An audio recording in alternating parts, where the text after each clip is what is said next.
I'd like to begin by acknowledging that the land on which we are generating this online presentation is the traditional territory of the Anishinaabe and Haudenosaunee peoples. We gratefully acknowledge these Indigenous nations for their historical and ongoing guardianship of this land. We agree to peaceably share in responsibility for stewardship of this land, its waters, and all of its biodiversity. All of those who come to live and work here are responsible for honoring these relationships in the spirit of peace, friendship, and respect. We're really grateful to those organizations and individuals who support the festival. Kingston WritersFest would also especially like to thank Michael Robinson, the author patron of Linwood Barclay, and Blurred Words Book Club author patrons of Ben Charland. We're grateful for the support of the Canada Council, Heritage Canada, Ontario Arts Council, the City of Kingston, and Kingston Arts Council for operating support. And also thanks to Tourism Kingston for their marketing support. So this event is 45 minutes long and it will include a brief question and answer period. Just a couple of housekeeping notes. Complete our online survey for the chance to win a prize valued at about $200. Maybe books involved. Details when you log into our website. You can pick up a copy of Elevator Pitch at Novel Idea here in Kingston, in store or by order, or at your local independent bookseller. And now to the event. Let me introduce our interviewer par excellence, Ben Charland, and then I'll turn things over to him. Ben is a writer, a podcaster, and a creative consultant, and definitely an enthusiast with an unquenchable curiosity. He hosts a weekly podcast, What on Earth is Going On? A show centered on genuine dialogue with people who think deeply and are keen to consider the big questions. Ben has interviewed some of the best minds out there, including many festival alumni, including Rosemary Sullivan, Terry O'Reilly, Guy Gavriel Kay, Sally Armstrong, many others, including last night, John Stackhouse. I highly recommend his engaging and wide-ranging podcast, which you can find online at whatonearthisgoingon.ca. Ben is currently joining us from Whitehorse, where he's churning out more great podcasts. Please welcome Ben Charland. Thank you so much, Barbara. And what Barbara forgot to mention, everybody, is that she is also an alumnus of the podcast. She is actually one of the few people to have appeared twice, one of which she actually talked about the Writers Festival and what it means to produce and have developed this Writers Festival over the years. So please take a look at those episodes. You don't have to look at any other ones, but Barbara is certainly the star. So I am really thrilled to talk to Linwood Barclay today. Linwood worked as a newspaper columnist and humorist for 30 years until he quit to write his best-selling crime and thriller novels. After 19 books and several screenplays, he continues to surprise us with inventiveness and a fast pace, and moreover, for taking those everyday things like an elevator and transforming them into the beating heart of fear. Linwood's most recent work is Elevator Pitch, which opens with a sudden plummet all the way down to the bottom of a Manhattan elevator shaft. From there, it's nothing but an up and down thrill ride into a very plausible American disaster. Linwood, welcome to the 2020 Kingston Writers Fest. Thanks so much, Ben. It's great to be here. Yeah, I'm thrilled to talk to you. Before we get going, I wanted to just let everyone know that if you have any questions at any time during our conversation, you can actually ask them. You don't have to wait until the end. At the bottom of your screen, there's a Q&A button. You just click on that, type in your question, or just let us know where you're tuning in from. And then, of course, at the end of this, probably the last 10 or 15 minutes, we'll get to your questions. So don't wait until that time, although if your question comes to you, then that's totally fine. Linwood, I've got a ton of questions about how you write and specifically about this book. But Sure. One thing that struck me when I was reading this is that there's a moment in the middle of the book, and I won't give too much away, but I'll just say that there's a moment where everyone realizes this problem in New York City and that it can affect almost everybody, because who in New York doesn't use an elevator, either for work or where they live? And at that moment for me, the book goes from being a detective thriller novel to really a disaster novel. And there's not that that's necessarily a genre, but there seems to be a stretching of the genre that you're doing here. And I wanted to ask you at the beginning, how aware of genre are you, or is that even a helpful description? I don't really think about what kind of genre it is. I mean, I just write the story I want to write. I do think that there's kind of a point.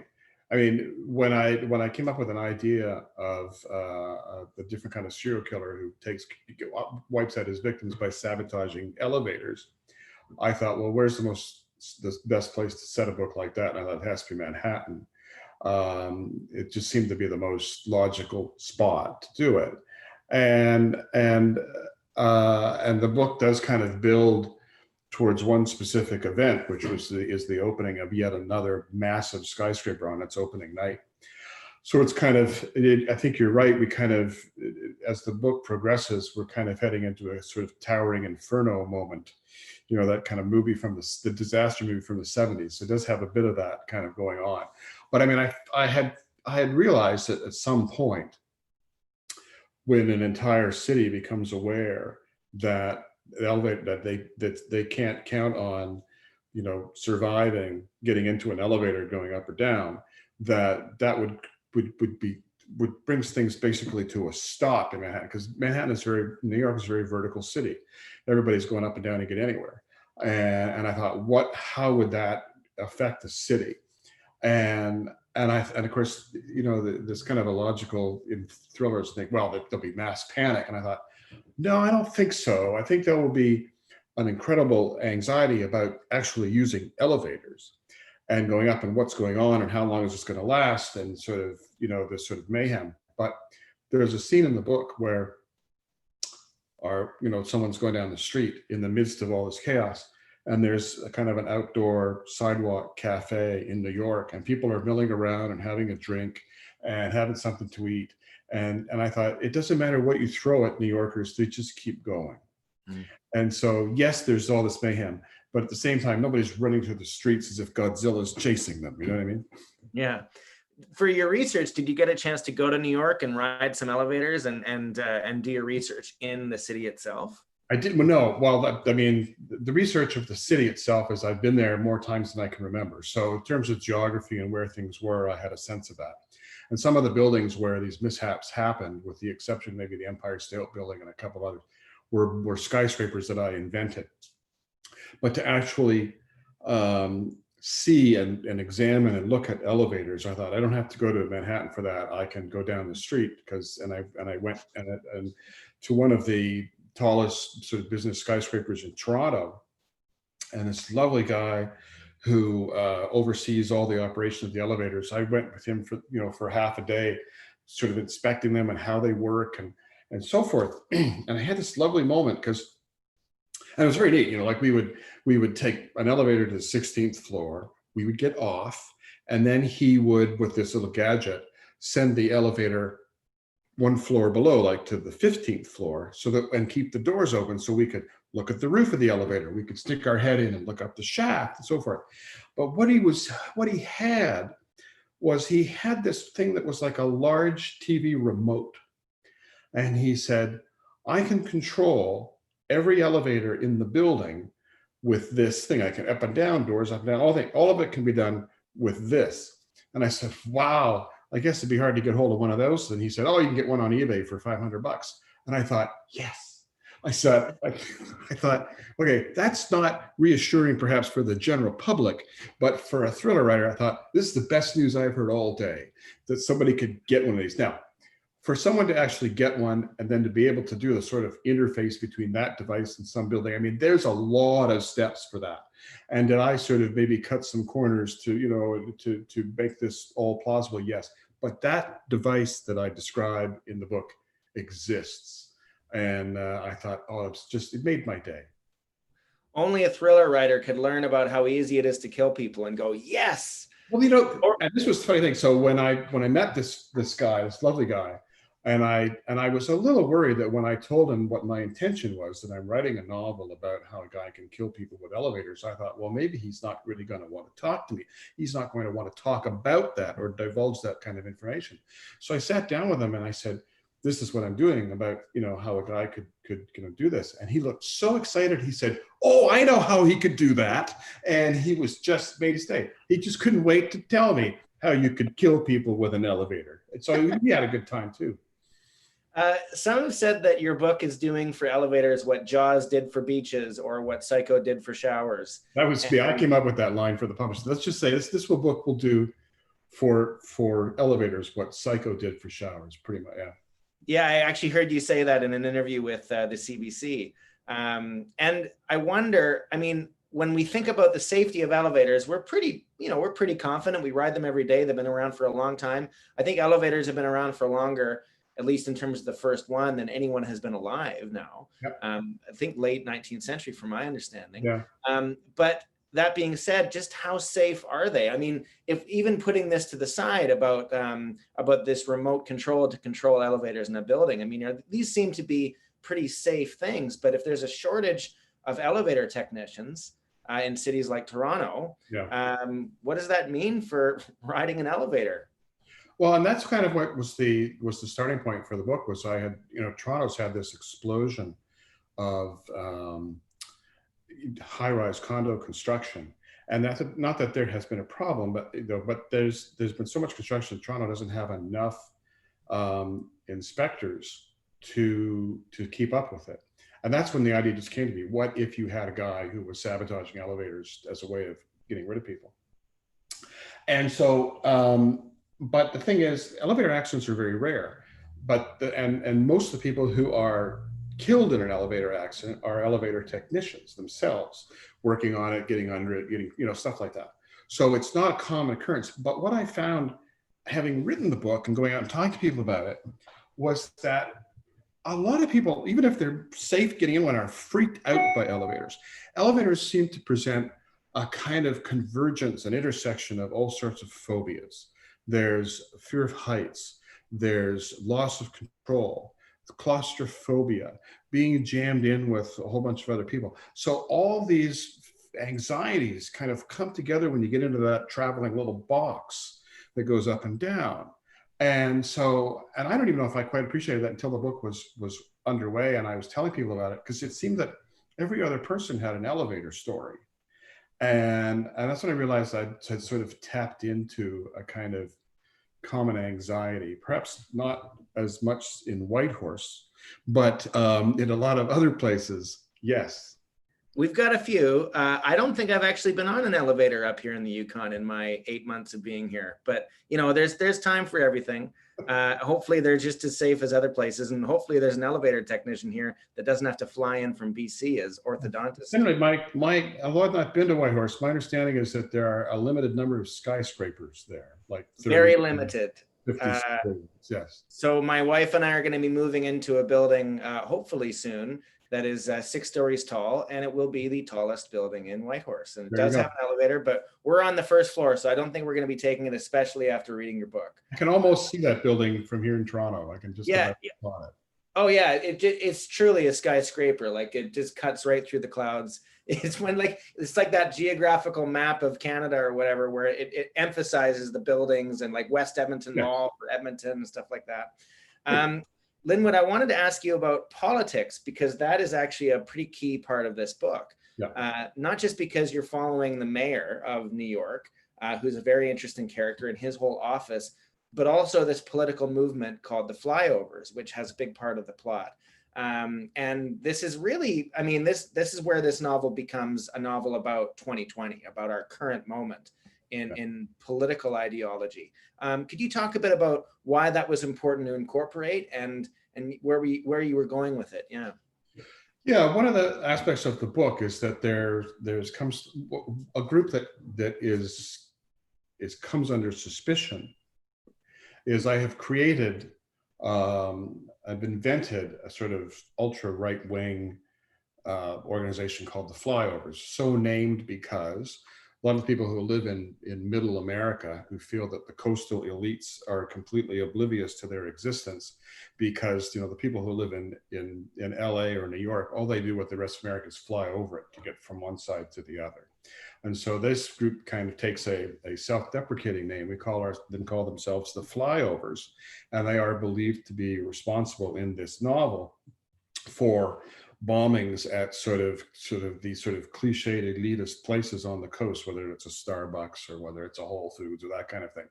And so this group is that's group's sort of spokesperson, who claims that they are really just raising awareness and have nothing to do with violence, happens to be in New York at the time that all these things are happening. So, you know, the Flyovers is a kind of offshoot of what you might think of like US militia groups or ultra-right sort of organizations that are white supremacists and so forth. And that's been, of course, very, very much in the news. And you know, having, as you mentioned, I mean, I spent 3 decades working in newspapers and so forth. So I'm kind of a news junkie, and I'm watching what's going on. And a lot of times current events, one way or another, find, at least the things about that are troubling me, find their way into my books. And so that's part of what's going on in this novel, is you have this group with maybe links to the alt-right and white supremacy and so forth, who are possibly involved in this kind of mayhem. Do you think that this like political situation where we have the middle America and the coastal elites, and there's something of this in Canada as well, and especially in Europe, do you think that this is something that will continue to provide fodder for novelists like yourself, or do you think this is more of a past moment? Endlessly, I think. I think it's been going on for a while, and I don't see it letting up. It seems to be reaching certainly south of the border, seems to be reaching a rather dangerous peak. And you know, I have this feeling that no matter who wins in November south of the border, there's going to be a lot of mayhem in the wake of it. And that stuff really, really scares me. And so, and there's plenty of authors out there, you know, journalists and nonfiction writers, who are tackling that in a very solid way in nonfiction. But that kind of thing is finding its way into my work, and then I wouldn't be surprised that it will again in the future. Absolutely. There's an interesting thing about the elevator in terms of a symbol. It's not only something that is a phobia for us, or could be a phobia for us, and something we all can kind of relate to about being in this little box going up and down, but the symbol of going up to these tall buildings in the cosmopolitan center of America, where you have the highest proportion of billionaires, I think, in the world. That someone from Iowa might look at that and say, you know, that's where the elitists are. And what better symbol for that than the elevator going up and down, yeah. Right? And that was clear to me reading your book from page to page, that it's, you know, that it's obvious why this group would be suspect. And well, you know, there's even a, you know, when I get into a very long chapter where I kind of look at all the fallout from this, and on one of these sort of Fox News type networks, the assumption is this is really a left-wing plot to get people to take the stairs and be more healthy. You know, like it's just like when Michelle Obama wanted to get kids to eat vegetables, or when the former mayor of New York wanted to put a tax on oversized soft drinks. This is what really is, and this is the sort of immediate conspiracy theory, is that some, you know, tree-hugging, vegetable-loving leftist has sabotaged all these elevators. Yeah.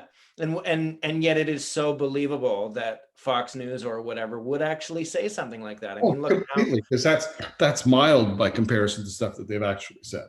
Well, including about, say, personal protective gear during the pandemic, that masks are a way to just hinder your freedom and have no effect against a virus whatsoever. Tyranny. It's tyranny is what it is. That's right. Yeah. As if some people in a dark boardroom somewhere really care that you're wearing a mask or not. That's right. But I guess there are things that we just don't know. I wanted to remind everybody, as we're talking, just as we're about halfway through now our conversation, if you have questions for Linwood, please put them in the bottom in the Q&A box just there. You just click on that. I just saw the first one come up, so thank you for that. And I'll get to those questions in the last 10 or so minutes of our conversation, unless you ask some really good ones, and then I'll start asking them right away. So that's the challenge. Linwood, I wanted to talk to you about process. This is something that I do in every conversation I have with a writer. So it's a bit of me geeking out about a writer's process. And I really want to get into the details. And I wanted to ask you, do you use pen and pencil or a computer? How do you write? Well, actually, right now, I'm at the very early stages of starting to write the book that will come out in 2022. Because I do, with the exception of this year, for a multitude of reasons, including COVID, this is the first year since 2004 that I don't have a book out in the calendar year. So I'm working a bit ahead. And so generally at the very beginning, I just have a notebook and a pen, and I just jot down ideas of how this might work and so forth. So I've got about, I don't know, I've probably got about 8 pages of notes that I did over 2 days. And yesterday I sat down at the computer and I just started typing out sort of a plot outline. But I won't do that for long. I mean, I might spend the idea of the next book has been sort of percolating up here for about a month or more. But I knew there was no kind of urgency, but I thought I'm ready to write. So I will have a pretty good idea of what the big picture is for my story. But unlike some authors I know who sort of plot out every chapter before they start writing, I can't do that. But I have an idea of the big picture and who does what and who's done what and so forth. So I won't really see the opportunities that exist in the book until I get going. So then it's right to the computer. So I will write.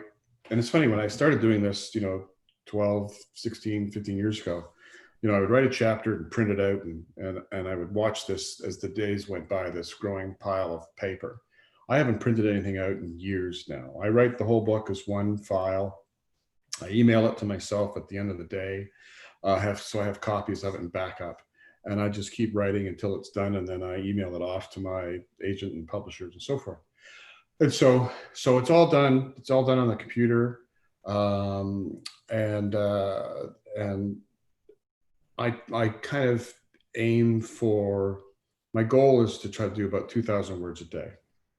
And if I can do 2,000 words a day, that's 10,000 a week. And in 2.5 or so months, I have a first draft. So that's kind of how I work. And I get in the morning, I just get down, it's like go to work. I'm here I'm at my desk now. I'm like using the laptop for our chat, but I've got a big desktop right next to me here. And I'll get started at 8:30, somewhere in there, and probably pack it in around 2:30 or 3. And just as I say, if I some days I can hit that 2,000, some days I go past it, some days I'm a little under. But if I have that as an average, that's kind of where I'll be. And then depending on how good that first draft is, will determine how long I spend on subsequent drafts. I've had some books that the first draft was in pretty wonderful shape, and others where I spent more time rewriting it than I did on the first draft. So, but that may answer some of your questions, but fire away.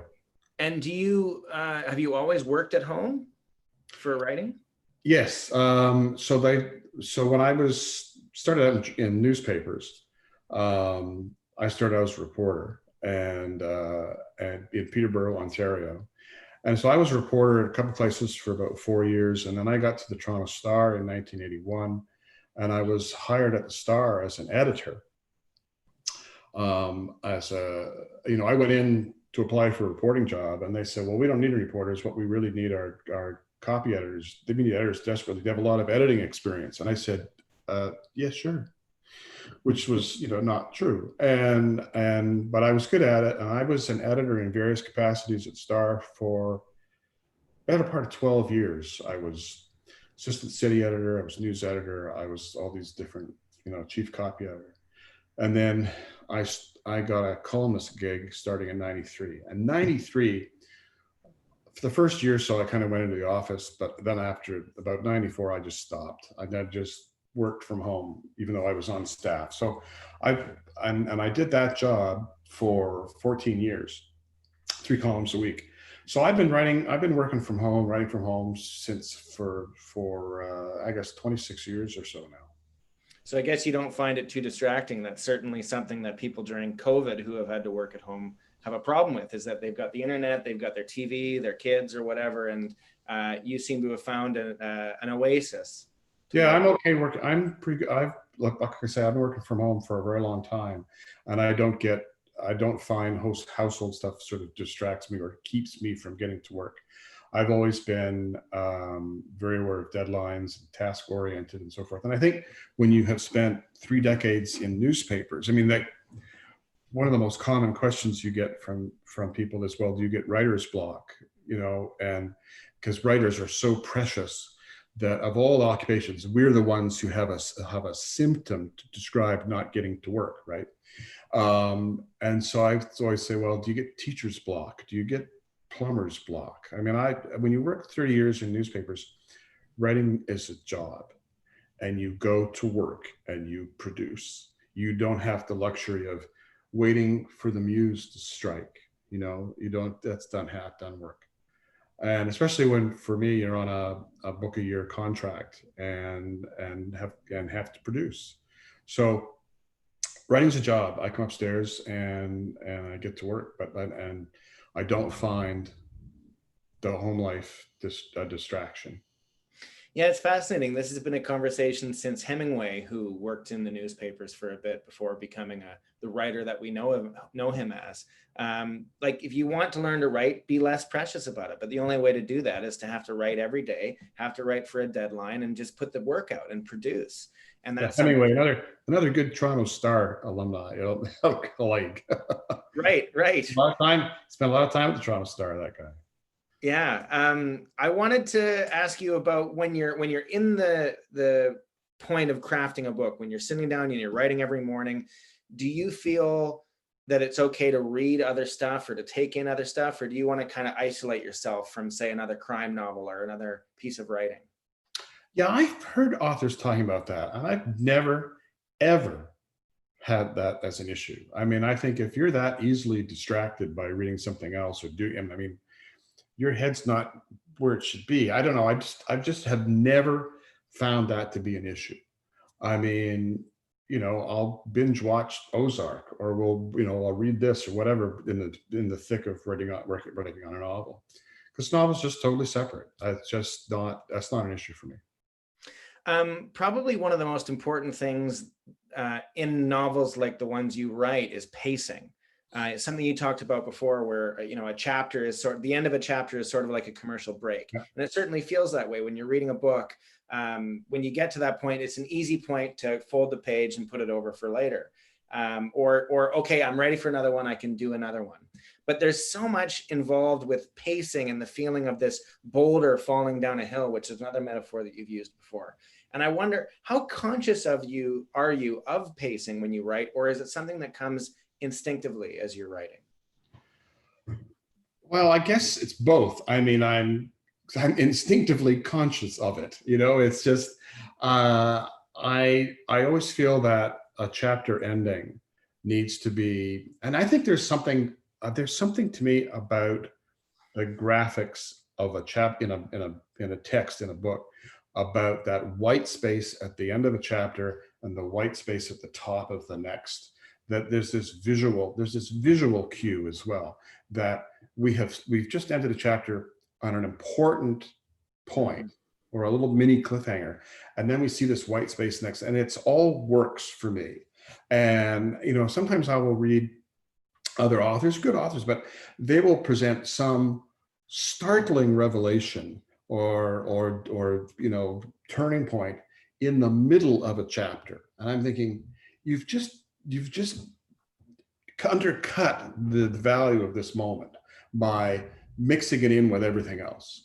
And of course, I'm a kid of the 60s. I grew up in the 60s, addicted to countless television shows. I mean, I credit watching television with getting me excited about wanting to write. And there's really something about, when you think back to TV shows, which were basically four acts, and the first one ends at the 15-minute point and so forth. And you always ended those moments in such a way that you just had to race to go to the bathroom or get a snack or something, and you had to come back. And to me, that's the way chapter endings need to be. They need to be set up in a way that, gee, I want to go on, but there is a kind of natural break here. Yeah, when you talk about the television of that age, one show I can't help but think of is Columbo. Oh yeah, to have that 4-act structure down so well. And at the end of and sometimes it would trick you and make you think that it's going to end here because it's giving you one piece of information, but actually the real bomb drop is going to happen 5 minutes from now, right before the commercial. And Columbo, when I was a kid, I wrote what today we call fan fiction. And so when I was about 11, I got my dad to teach me how to type. So, because writing out stories in longhand took too long. So I got a very basic 3-minute lesson on how to write, how to type on this big old Royal Underwood that weighed about the same as a Volkswagen.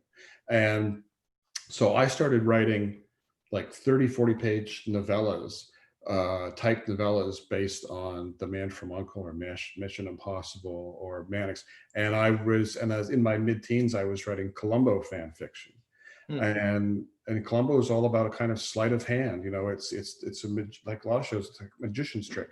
We're going to make you look over here and think you know what's going on, but the answer is over here. And Columbo was wonderful.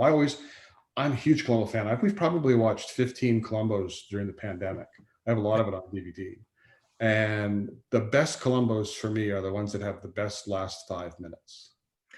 Yeah, I'm a Columbo aficionado too. So we should be careful not to spend the rest of our time talking about Columbo. But the only thing I'll say I was doing a chat one time with onstage chat one time with Laura Lippman, who's also a massive Columbo fan. It was all we could do to not talk about our favorites. Well, I won't say what my favorites are. I'll just say what for me are the best Columbos, the best format is where in some way the killer undoes himself by the end, rather than the ones that are the worst for me is where Columbo just kind of presents at the end in kind of some theatrical fashion. Here's how I found out you did it.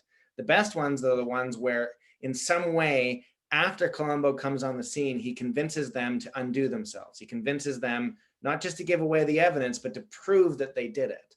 Well, and without giving away the ending, I think one of the best of that is the Dick Van Dyke one. I agree. That one, and I think also the one with double exposure. The one where we're just talking about Columbo now. This is bad. We should do this. Double exposure, where the guy walks in and appears to be blind. Is that the one you're thinking of? No, that's different. I'm thinking about the one where it's the guy who makes marketing commercials. Oh yeah, the subliminal cut. The subliminal cut. Yeah, that is brilliant. Anyways, okay. So before we get carried away with that, I got one more question for you, Linwood, about process. You've mentioned before that you're once per year looking for a great hook, something that at least you can find once per year and it will come to you, but it's not something you can find very easily. It's not something you can just work at. How deliberate of a process is that? Is that something where you forget that you're looking for it and then it comes to you, or is it something you have to actually actively search for or go on some path to find? Yeah, that's a good question. And like I say, before I started writing a book, I need what I call the hook.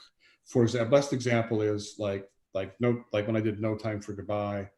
A girl wakes up one morning and her family is just gone, and 25 years go by and she's never known what happened to them. So I mean, there's this hook, and if I have a hook, I think, well, that's a really neat hook, but will it sustain? I mean, before I start writing a book, I have to think what set of circumstances happened leading up to that moment of that hook, and is that enough to sustain a 100,000 word book? But that hook is not something that I can just sit down and think, well, I need a hook. What will it be? It just won't happen.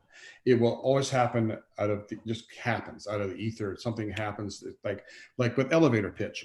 I heard an item on the radio about that there were not enough elevator inspectors, and it was just there. The idea was there. I thought, I have my hook. And the hook for No Time for Goodbye, I woke up with it at 5 o'clock in the morning. I just woke up and it was there. So I need one of those moments every year to be the book, that will work for me. But if I strive for it, if I consciously make an effort to come up with it, it will not happen. It's like you're just sort of this receiver waiting for some message from space, and then it hits and you think, that's it. And sometimes it'll come out of a conversation. I was having a conversation with my agent about something completely unrelated. And she said something on the phone that was about something else. And I went, oh shit, that's it.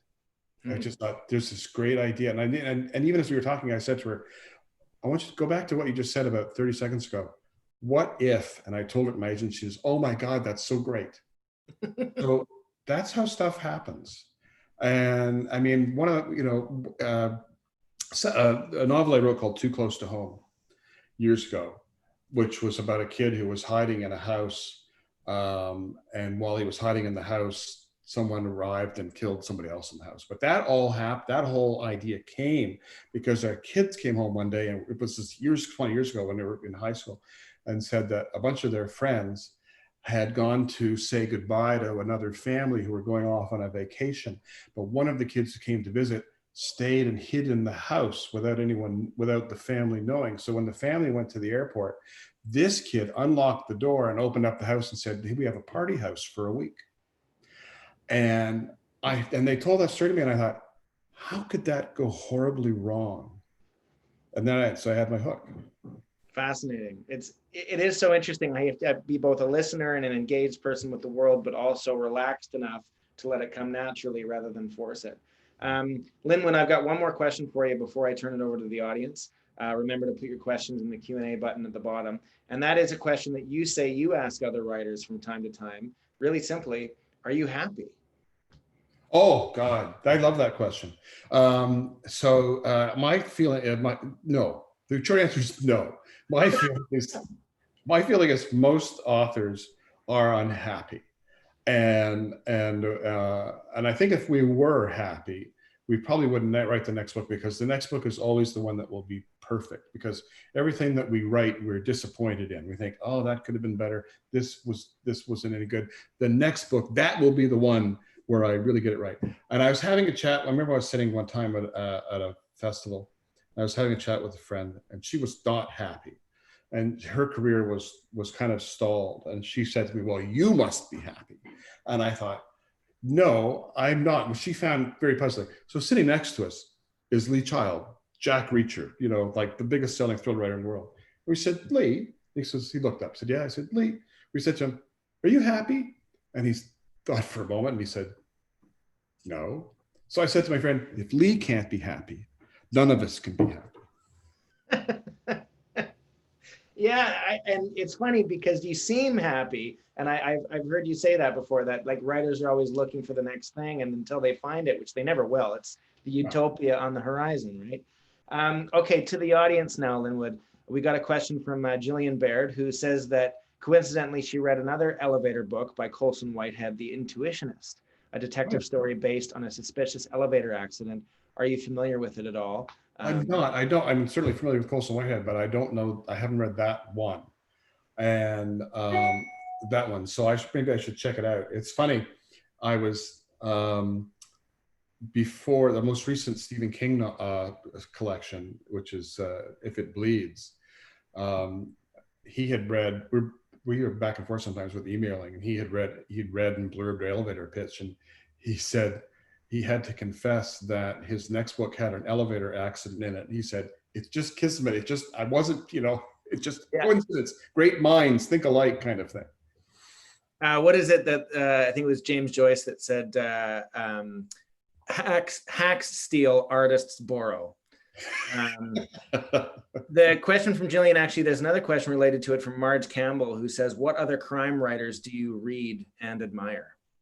Wow, the list is huge. It really is. I guess, but I would say my all-time favorite, who passed away in the early 80s, was Ross MacDonald, who grew up in Canada, but moved to California. Was born in the States, but his formative years were in Ontario, and he wrote the Lou Archer series of detective novels. And I think at one time, the sort of holy trinity was Dashiell Hammett, Raymond Chandler, and Ross MacDonald.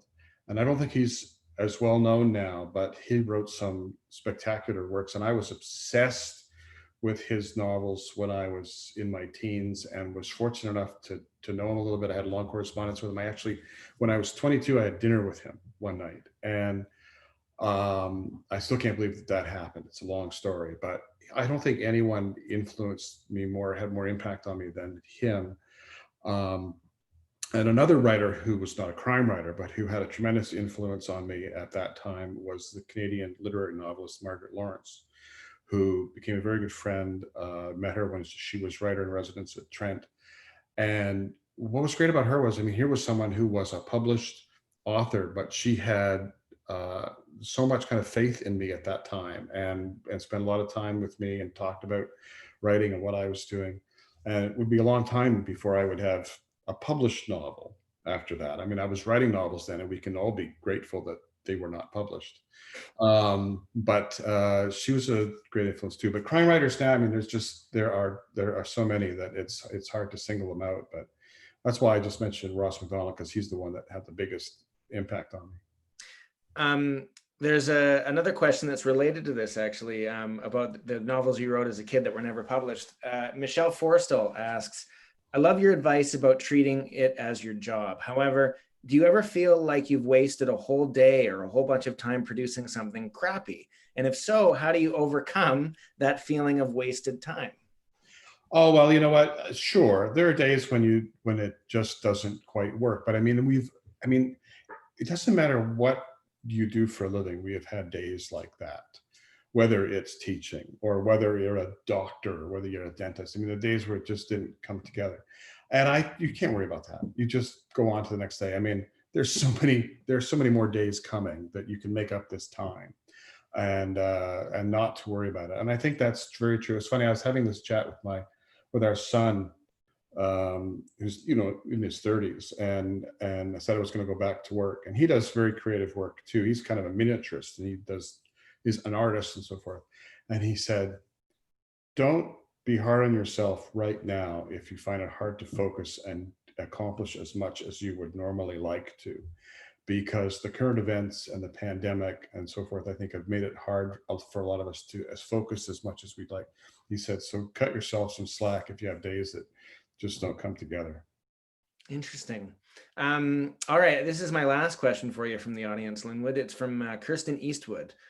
What factors do you consider when you're situating your books in a specific place? So I guess this one in New York, but maybe more specifically, the top of the park building, or elevators more specifically than that. Yeah, what factors do you consider? It's funny, I know place is of course majorly important in elevator pitch, probably more important than any other book I did or have done. But for me, place, because I think a lot of times the themes that I'm dealing with in some of my thrillers are kind of universal. Place isn't as important to me as the connections between people and character and the plot and the circumstances and so forth. I feel that I could take a lot of, the book that I think I'm going to be starting soon, I think I could probably set it in a dozen different places. But as you say, elevator pitch, I can't set that one in Moose Jaw. So it was really critical in that one. But place and the others I can, and sometimes too, like I did a series of novels about a place called Promise Falls, which doesn't even exist. I made it up. And I just I was going to do some terrible things to this town. And I thought it needs to be a place that doesn't actually exist. I can create it out of nothing. Yeah. I think if you set elevator pitch in Moose Jaw, the title would probably be something like Out of Order. Just a simple sign. Yeah, this building's not working. Go somewhere else. No worries. We just called it Stumbled. Not a big deal. Linwood, thank you so much for this conversation. It's been really great to kind of get to know you a bit, but also to get to know your process and your style and where this inspiration comes from. So thank you so much. I appreciate it. It was a lot of fun. Yeah, me too. Barbara, over to you. Well, thank you so much, both of you, Linwood and Ben. That was just like entertainment galore. Loved every minute. Just a reminder that Elevator Pitch and all of Linwood's books are available for sale here in Kingston at Novel Idea, or certainly at your independent bookseller.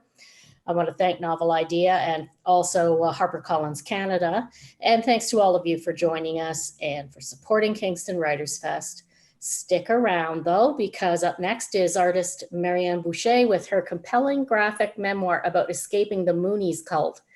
That's starting at 12:15 Eastern Standard Time. So be sure to check our website to register for that and for our other wonderful author events coming up in the next few days. So thanks again, all of you, Linwood, Ben, cheers.